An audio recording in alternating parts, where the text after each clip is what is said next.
name is Dave Solm. I'm with Surefire. This is my training partner, Rob Robinson. We're here for Policestore.com to talk about sound suppression, suppressor devices manufactured by Surefire, and the various benefits and drawbacks of suppressors.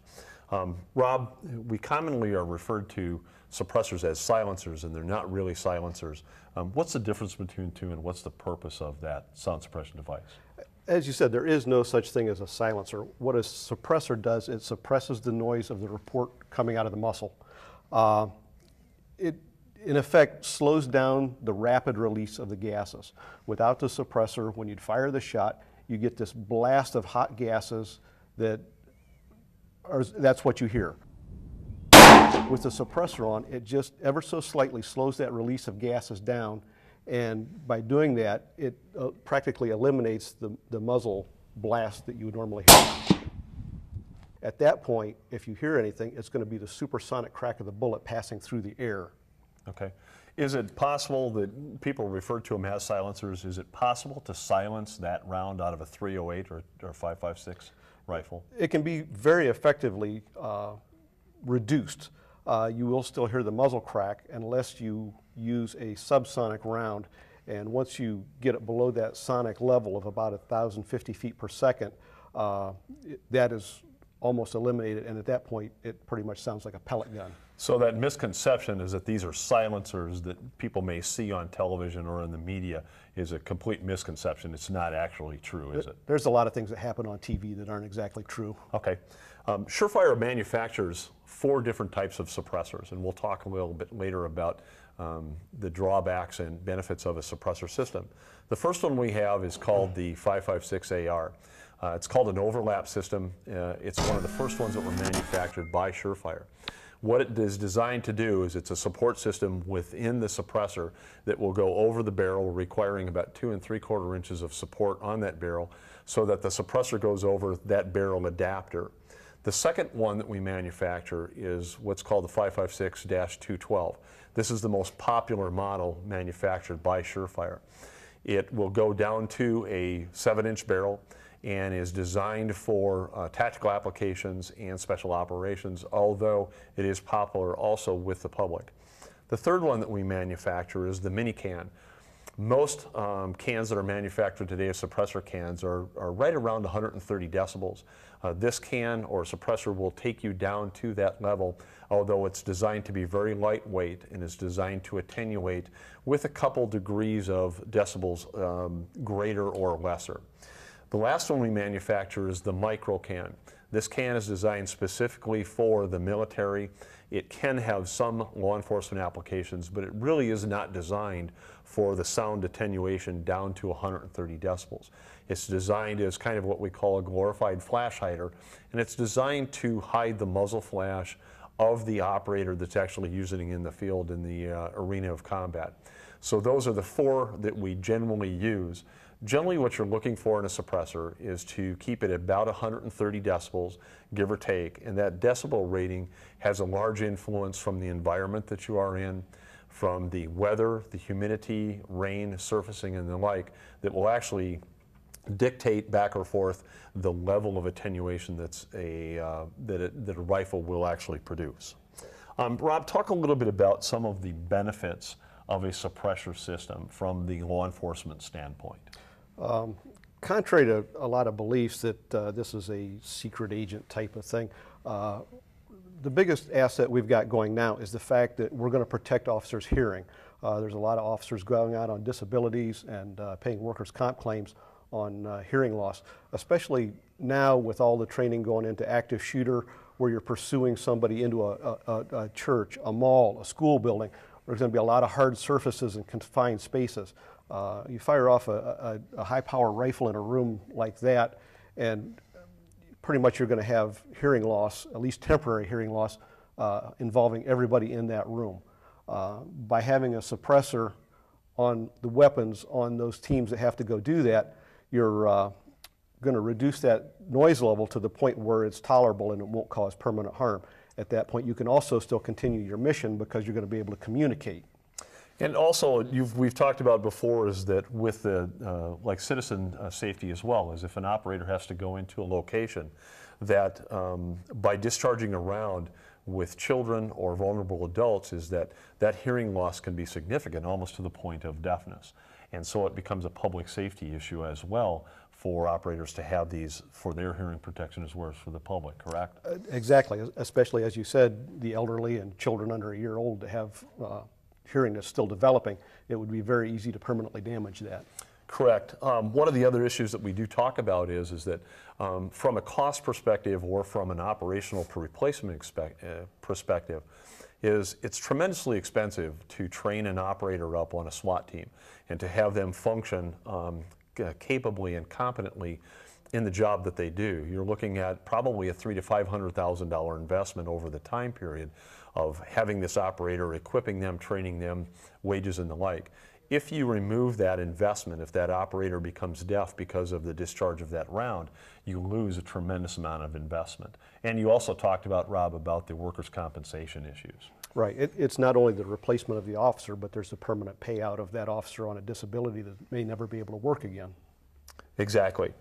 We also want to talk a little bit about operations of. There's a lot of misconceptions about sound suppression, what it does to the round, how it affects. There are some systems out there that actually create a subsonic round that comes out of a specialty type of weapon. That does not happen with the Surefire suppressors. If you have a weapon system that is a 500 or 700 or 1,000 yard weapon system, it still maintains that ballistics. In fact, what we will find generally is that because of additional burn time in that suppressor, you will actually get a slightly raised velocity coming out of that suppression system. And we generally will find greater accuracy. Rob, we have talked a little bit about controllability of the weapon system because of a suppressor on there. Talk a little bit about the benefits of that suppressor being on that weapon system. Well, in addition to the noise attenuation, it's not uncommon at all to find operators that are reporting tighter groups. That's because, like you said, with basically an extended barrel, you get a little more burn time, you get a little more time for the bullet to stabilize. I've chronographed this rifle with and without the suppressor with the same ammo, and I'm picking up about 20 feet per second in velocity. A lot of people have the misconception that when you put a suppressor on, you're actually going to drop your velocity, right. But in this case it increases about 20 feet per second. I think you get a little more, it's user-friendly because you don't have that noise when you pull the trigger. You're able to get back on target quicker and acquire your sights again. You also talked about the point of impact, or what we call minute of angle shift or point of impact shift. Talk a little bit about, from your perspective as a sniper on this system, what you found by adding a suppressor. I've been very pleased with this. I can do a 5-shot group unsuppressed, put a suppressor on, and shoot another 5-shot group that will print right over the first one at 100 yards. Right. Is it uncommon that we may see a minute of angle shift in rifles that have a suppressor added to them? Is that uncommon? You'll see, in many cases, a slight shift, quarter, half, maybe up to a minute. But the nice thing about the suppressors, the way that they're mounted, they go on the same way each time. And if you can get good dope on your rifle and know that with my suppressor, when I put it on there, I get a 3/4 minute shift to the right.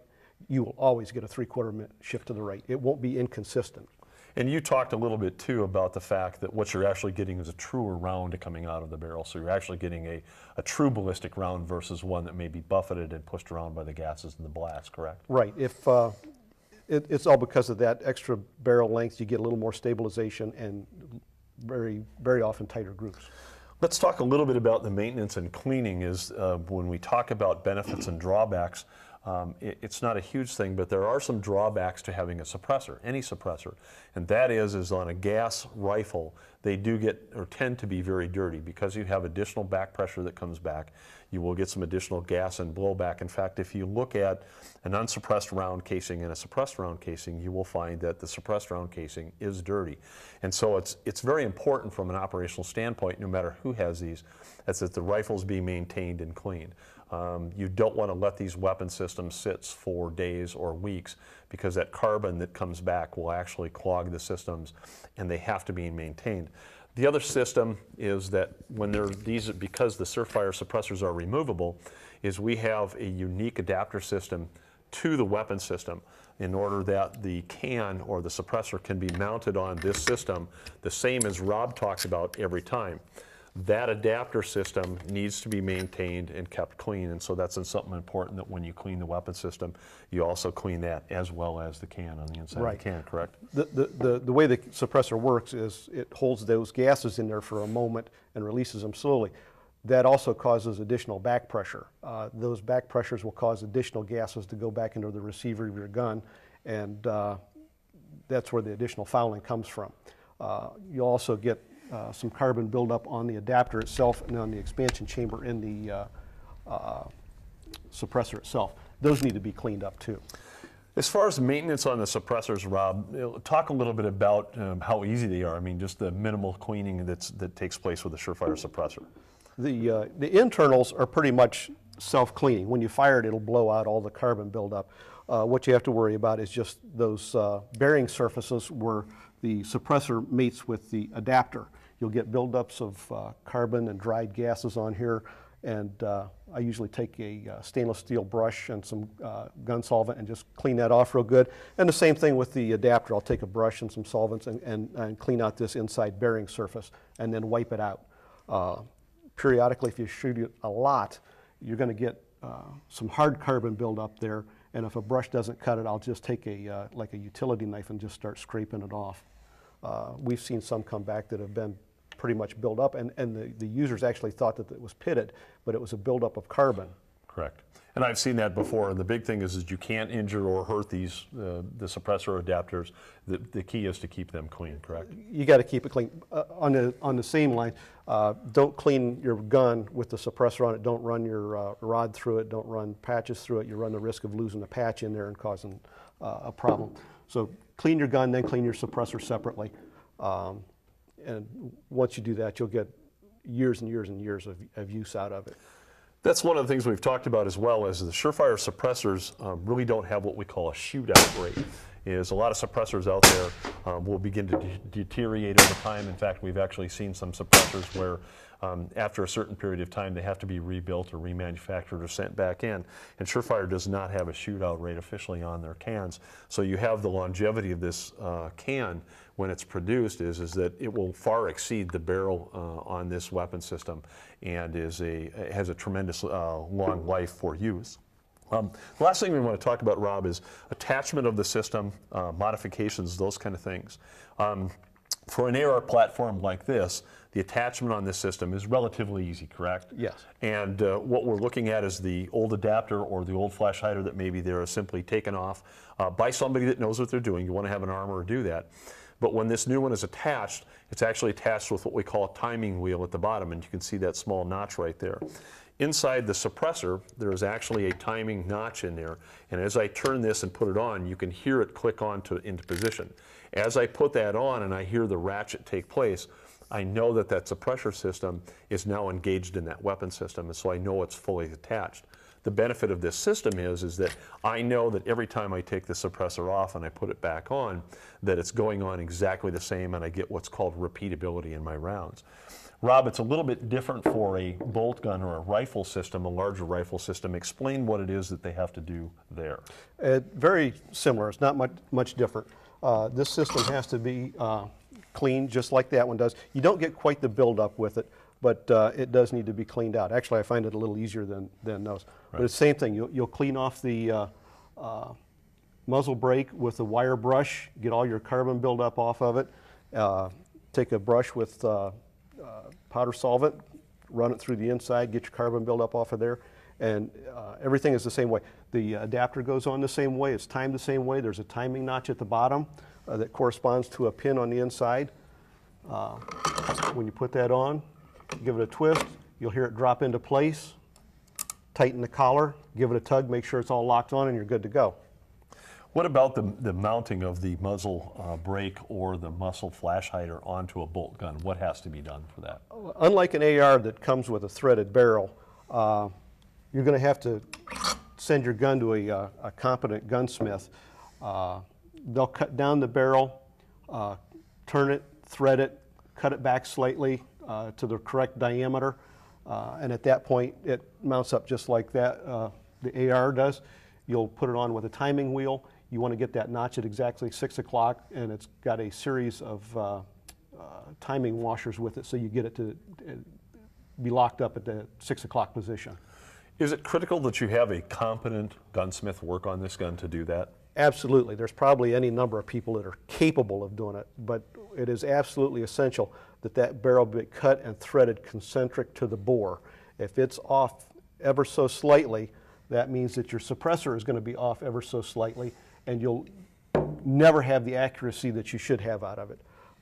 Surefire no longer does barrel cutting and threading, but they work with 3 manufacturers that will do that for them, and they're satisfied with their work. Now, you brought up something, Rob, where you talked about the suppressor being off, and it's what we term in the industry called a baffle strike. Surefire has a unique system to their baffle systems and their suppressors.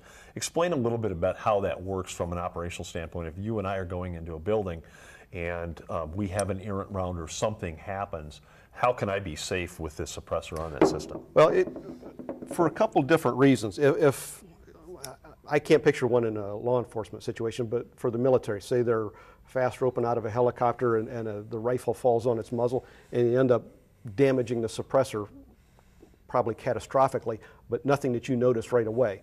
You go to use it, and if in some instances, some other brands, if a bullet would strike a baffle, it may exit out through the side and cause harm to a teammate.